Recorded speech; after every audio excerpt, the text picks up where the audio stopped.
Welcome to the CRO Talks podcast, companion podcast for CRO Roundtable, bite-sized chunk of content summarizing a recent roundtable discussion topic.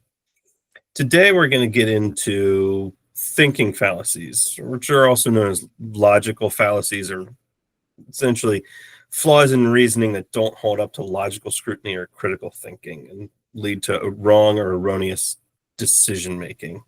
They're errors in the structure or content of an argument that make it deceptive or misleading. While they might seem persuasive on the surface, they don't always hold up to logical scrutiny. So thinking about how this is especially useful in CRO, because you're trying to use data to make decisions about things that you want to do or not do, like changes you want to make to your website, or a new business process that you want to implement, or whatever, right? Like you need to justify your decision in some way. And so a lot of these are sort of falsehoods or misconceptions about, oh, here's why we did this or why we don't do this. Yeah, it's a really decision making is a really integral part of experimentation in general, which is why I think it's really important to talk about. And I think it's really also important to talk about because of the consequences of these thinking fallacies as well. And we'll go over a few of these because, one of those is like, you've gone through all of this hassle, you've collected all this data, and yet you still make decisions based on gut or based on logically unsound sort of reasoning, and it leads to missed opportunities and stifled innovation because biases like groupthink and loss aversion just make you choose a specific solution because it's just the least friction to get through with the team or whoever, or it's just basically just making really safe bets all the time. And and it just can lead to unreliable conclusions and overconfidence in those conclusions, and ultimately it just leads to hindering learning and growth. Is there anything I'm missing there, or anything you want to add? No, that's a pretty good overview, and I think we have 7 of them that we're going to want to focus on here that are some of the more common ones. But there's a whole, right? You could easily travel down the the psychology path of like, oh, there's 40 or 50 different things here to dig into, but we're going to sort of paint a broad brush. In fact, there's a book called The Art of Thinking Clearly, which I'm reading at the moment. And this was one of the inspirations for this topic today specifically. Yeah. Like you got into talking about like some of the stuff that you're reading in that book on the roundtable, and that's what led to the discussion of the day and the specific reason why we're covering this topic. Yeah, absolutely. So that's I think we'll link it through so people who want to find out more about different kind of fallacies can cover that. But yeah, we'll make sure to link out like references to the book in the episode notes and all that good stuff. So, all right, so let's get into the 7 logical fallacies that we're going to cover. So, first up is sunk cost fallacy. So this is when someone continues to support or invest in a project or continues to go down a path based on their prior commitments of time, money, or resources, despite evidence suggesting that this is no longer what you should be doing, right? Like you're like, we've already invested $10,000 in this. We've got to see it through to conclusion. Like sometimes you have to cut ties there because you're just continuing to go down the wrong path, right? Some of the specific characteristics of a sunk cost fallacy are justification of losses based on previous investments, reluctance to pivot or abandon a failing project, emotional attachment influencing decision making, and continued allocation of resources despite declining performance. Yeah, so I think the emotional. I was gonna say, so what are some of the ways to identify that you're falling into a sunk cost fallacy? Yeah, well, you can look for, I think that the key things are emotional investment. So if it feels like the conversation is much more emotion based rather than data and fact based, then that's probably an indication. And also, and this is similar to a lot of these other ones as well. I was gonna, emotional thinking is a broad coverage for a lot of these, really. Yeah. It's kind of like system one thinking. It's kind of like a very quick decision to say, kind of, oh no, we've invested in so much, and also, another way to identify it is if it's like if you see an ongoing, if there's a huge amount of data to say like you've lost this much money so far, and then there's very little data and very little plan for the future. That's, I think, is another sort of way when the talk is much more about the past than it is about the future. That's another kind of a indication. Like, have you ever heard the phrase, we need to see this through? Like, yes. That would be a trigger for like, oh, you might be falling into a sunk cost fallacy here. Yeah, and that is a perfect sentence, because that kind of, if you look at it, it feels like it's looking to the future, but it's not. It's kind of anchored into the past. We need to see it through, meaning there's a weight behind the past is weighing down that sort of decision and that kind of the choice to say that. So the past, it becomes super important and integral in that when it comes to talking about it. All right. Next fallacy is solution bias. It's worth pointing out. Sorry. It's worth pointing out that we'll get to we'll get to like how to mitigate solutions to all of these at the end, because I think there are some similar solutions that we can apply to all of these, which is why we're going to just rattle through as many of these fallacies as possible, and then just cover all the mitigation at the end. So just so I put that. Right. And so stick through to the end to see like how to avoid or deal with these when they come up. Okay, so next up is solution bias, which is when someone becomes anchored to a specific solution or course of action without exploring alternatives. So it's like you're laser focused in on like, this is the only way that we can do this thing. Like, and then some of the specific characteristics of it are premature commitment. So making a decision quickly, like, I don't want to hear that. Like, this is the way that we're going. Like, I know this is the right way to do it. Overconfidence. Again, I know this thing. So what are some ways to identify solution bias? So I think one of the key ways to identify solution bias is by looking at the ideas themselves, and kind of like seeing that the ideas are pretty samey and not unique. There's very little imagination or thinking through of the idea. Like if it doesn't survive, like kicking the tires, then going through and say, have you thought about this? Have you thought about this? It usually when you're doing solution bias, it doesn't survive that kind of interrogation.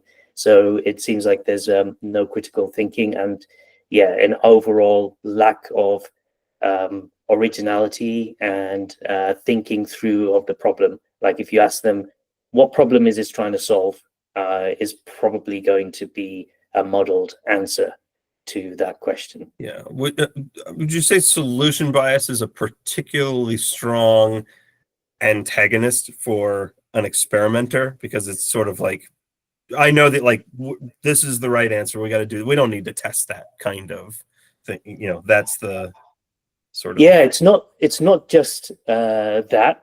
I mean, yes, that it does kind of come up in that scenario where people say, "Oh, we don't even need to test that. That's a guaranteed win." But also in the fact that people coming up with test ideas that they've just kind of scraped off of LinkedIn, or because they've heard other people do this kind of test, and So yeah, on the other end, it'd be like testing theater, like doing it for the sake of like, oh, we have to test, so we got to right. Like you're running a test for the sake of running a test, rather than trying to find an actual answer.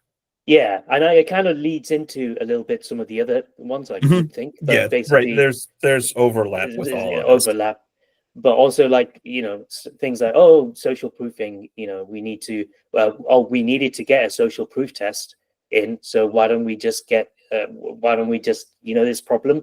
Why don't we engineer a social proofing sort of solution to it? So then there's kind of like the bias is there inherent in the type of tests that you think you should be running, sort of thing. So, all right. Next up is survivorship bias. So this is a cognitive distortion when we concentrate on things that have passed a selection process while overlooking things that didn't survive or were excluded. So, a classic example of this, and I'm sure a lot of you have seen this, is the graphic of like, where planes were shot in World War II. Like they engineers took recordings and saw like, the places where the plane was shot, like that's where we need to make the reinforcement and everything, right? Whereas in reality, those were the planes that came back, meaning they survived getting shot there. The areas where there weren't shots recorded, those were probably critical areas where if that place got shot, the plane went down and didn't actually return. So there's an survivorship bias is an information gap in missing the thing, like missing out on a piece of data. And specifically, like that's the origin of the term itself. It can lead to conclusions where only successful cases are analyzed rather than looking at things that were like failed or missed or overlooked. Yeah. So what are some of the ways to identify survivorship bias? Because this can be a tricky one. This is a tricky one, and it's sort of something a lot of people fall into on LinkedIn, with a kind of like idolize the Elon Musks and the Jeff Bezoses in the world. Oh, we're getting political here. Jeff Bezos. I mean, not really. Yeah. He's but basically, when you look at those kind of guys, like how many, when you say, oh yeah, Amazon was successful, but how many Amazon type of businesses weren't successful? So when you make decisions based on some information or based on some knowledge stat, and you don't have data about that knowledge stat other than, well, there's this guy who has done really well. You haven't done your research to find out. You don't hear about all of the failures. All of the failures. And if you haven't done the research in terms of, like, at the time that Amazon was going, how many Amazon type businesses were there?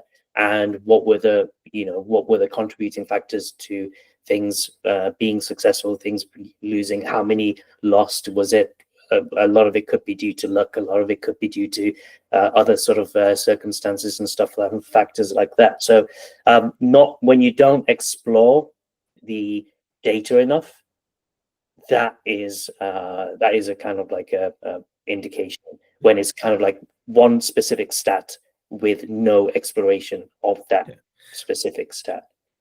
Only reporting positive test result outcomes would be a way to foster survivorship bias of like, look at all these wins, we're only winning, whereas you have all these other like, inconclusive or errors or whatever in your wake that contributed to those successes, but you're not accounting for them.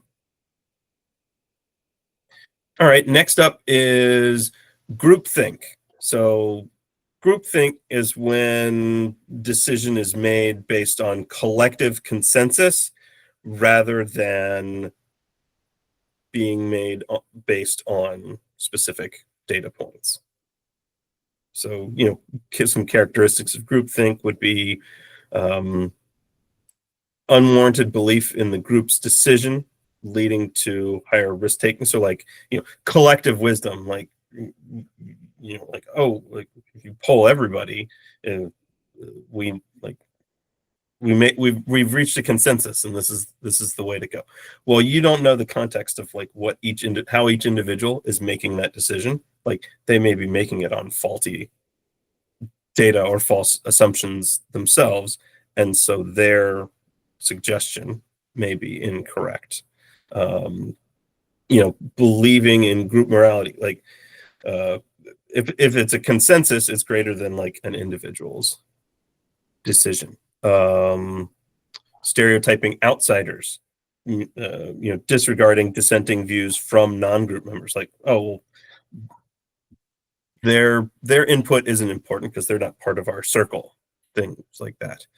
It can lead to self-censorship, suppressing personal opinions to avoid conflict. Like, oh, I don't want to rock the boat here, so it may lead to people not speaking up. Pressure on dissenters, like you can ostracize people that have a dissenting opinion, right? So it's groupthink is really a conflict issue there. So with that, what are some other ways to identify groupthink fallacy? The only thing I'll add to this is like when everybody is overwhelmingly positive and there's lack of critical evaluation or there's no dissenting voice. That's groupthink basically. But like no bad vibes here. Yeah. I think. All right. Next so we up, got so we got 3 more to go. So so stick with it. Go quick. Next up, confirmation bias. So this is when you're gonna conform to your existing beliefs or hypothesis while disregarding or downplaying evidence that contradicts them, right? This is the classic social media echo chamber effect, where you're only seeking information that confirms your opinion or what you know to already be true, rather than seeking out dissension or alternative opinion. And what's a way that we can look at or identify confirmation bias? It's very similar to the others actually. In that, like, it's ways to identify confirmation bias is that this one's it's a little bit harder because it's so pervasive of a thing, and it's so like it's a very subconscious thing that's hard to fight against on both a group and individual level. If you know history and you know somebody who's making the decision and who is falling foul of confirmation bias, and you know what their beliefs are in the past, they were maybe an evangelist for a particular type of test because of the XYZ reason, then you can, and if they are overwhelmingly looking at the data in a very specific way and trying to push that sort of agenda, and based on that past experience, that there's a history of that, then you can identify. Then it's pretty easy to identify. So I think that looking at past and looking at how the beliefs going into the test, and then how that leads to making decisions after the test.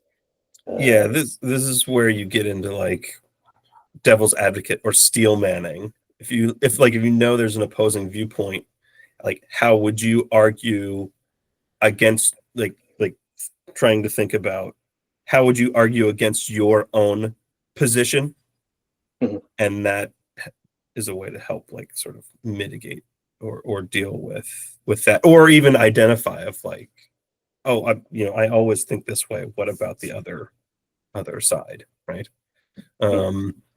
Next up is loss aversion. So this is a pretty classic, like not wanting to take risks. Right. Yeah. Essentially not wanting to take risks or avoiding emotional or financial pain. Right. You're like, I don't know about that. Like you're sitting within your bubble of comfort rather than venturing outside of it. Yeah. And what are identification methods for loss aversion? This, like, I think it's just being overly cautious, and when somebody is constantly negative, and when constantly psychologically there is a sense that the negative outweighs any sort of positive viewpoint. So yeah, I think that's a fairly simple one too.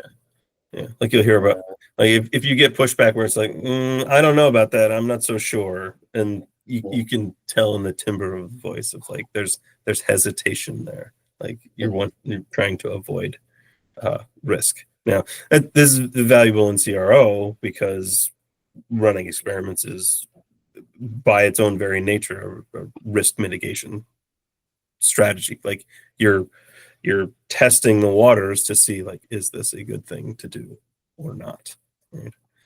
And then our last one that we want to cover is false causality. So this is falsely assuming that the consequence of events, like cause and like tying cause and effect to two things when it's not actually there. And there's a classic example of this if you've ever watched The Simpsons, where Lisa is holding a rock and says to Homer, like, do you see any tigers around here? And he's like, no, there's no tigers here. And they're sitting in their front yard in the suburbs of Springfield, right? Of course there's no tigers there. And she's like, well, then this rock must keep tigers away. Like, so you're creating like a false cause and effect of like, this thing does that thing when it's not actually true. Yeah, and it's very similar to confirmation bias as well, in that the confirmation bias is kind of like, could attribute a specific cause to a specific effect. Somebody's really passionate about blue buttons. Oh, that must be because of the blue button. Every time that thing is a loss or whatever. So, but I think now we can get into the real meat of this, which is the mitigation of it. So we've covered quite a few of these these kind of thinking fallacies. So let's talk about some of the mitigation strategies and how do you avoid and outright kind of evade a lot of these thinking fallacies. Yeah. So the first approach is, and this is very obvious, is running sound experiments. And by sound, I mean statistically sound experiments. So like we were just talking about false cause and effect. Well, if you're employing sound statistical methodology to your experiment, that mitigates false cause and effect. Because if you're looking for, confidence within a statistical threshold of like, oh, if we achieve 95% statistical significance on these results, that is saying within a high likelihood, there's a causal relationship here, that it's not being a result of random chance. And it's also looking at all of the data. So it's not Mhm. just the statistics for a particular metric, but looking cross-section of the data and looking at the data critically, and looking at all of the different sort of perspectives, looking at it from different angles and stuff like that. Ensuring that you have multiple goals on an experiment, not just Not one singular goal. not just goals, but in terms of like other sort of secondary metrics or other supporting evidence, and looking at the goal with a different type of lens. Like if you already happen to have user research around a specific thing, then looking at the user research, does that tally up? So if you've got multiple nodes of corroborating evidence pointing to something, then that is overwhelmingly pointing to something specific. That's a really good way to phrase it. Multiple nodes of data pointing in the same direction, right? Yeah. So I said, multiple goals on an experiment. Goal meaning, data point that you're tracking about the experiment. Most testing tools call them goals or something, so that's why I use that terminology. But even then, like, apply that to research as well. Like you were saying, like, oh, we have a research document. Well, even better if you have multiple different pieces of research pointing in the same direction, right? Like you have a survey, you have data analytics report, you have a usability test, and all three of them provide the same conclusion. Then that's strong evidence for this is probably the direction that we should head. Yeah, and ultimately you need a sort of like almost like a framework for critical thinking. So that's really what we're talking about here, as a critical thinking. And for that, you can have you can have a decision-making framework to decide on a specific thing. If you have a decision-making framework, you can utilize AI to keep you on track with a decision-making sort of framework or process. You can give a team member a specific task to be devil's advocate or look at it from a specific angle, and then that could be a way to anchor and just to kind of like rope in some of these big ideas and getting too far away with groupthink. So in terms of, like, for instance, with groupthink, especially if you do have a meeting where groupthink is happening, everybody's kind of saying, yeah, this idea is great. That that is probably a good reason to then say, hey, you know what? Let's have somebody act as a devil's advocate against this, just so we can steelman this idea. So let's pick Sandy to be our devil's advocate, and she gets a free pass in terms of nobody's gonna break friendship because she's saying that this is a bad idea, but it's her job to basically be critical about this. And if not, then we can give it to this is a really good sort of AI task as well, just to make sure that that we've thought of if you don't, right, if you're concerned about like hurting feelings or ostracizing from the group, AI is a really good approach to that. Like give AI the task of like argue against our position here and see what it comes up with, and then evaluate that within the group. Recognizing like if there's hesitation to make a decision unless consensus is reached, like, oh, everybody has to agree on this for us to proceed forward. That's like recognizing that those kinds of things are happening. Another good thing to do is to put time constraints on when a decision can be made. Like within the context of an experiment, you should be pre-planning out your runtime. The experiment should run for X period of time, and we're not going to make a decision about the data until that period of time has passed, because that will allow us to accumulate adequate sample size. The classic argument against peaking, right? Yeah. So as my son just walked in. We've got a guest today. Yes. Well, you saw I had to kick my dogs out earlier because Yeah. they must have heard a leaf fall outside and they started barking or something. So I made a swift and decisive decision there. Yeah, I can still hear him. Yeah, well, yeah, they're upstairs in the now. bus. Yeah, but he's fine.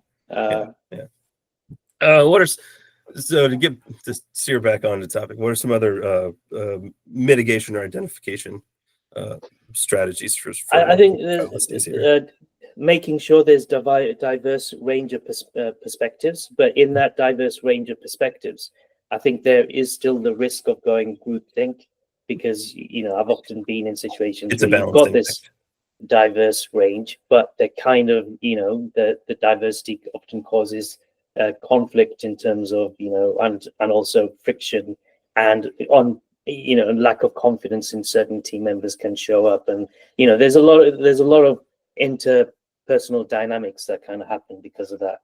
But in general, you want to that diverse opinion, and for me, that critical thinking along with some sort of decision making framework, those are absolute key for a lot of those.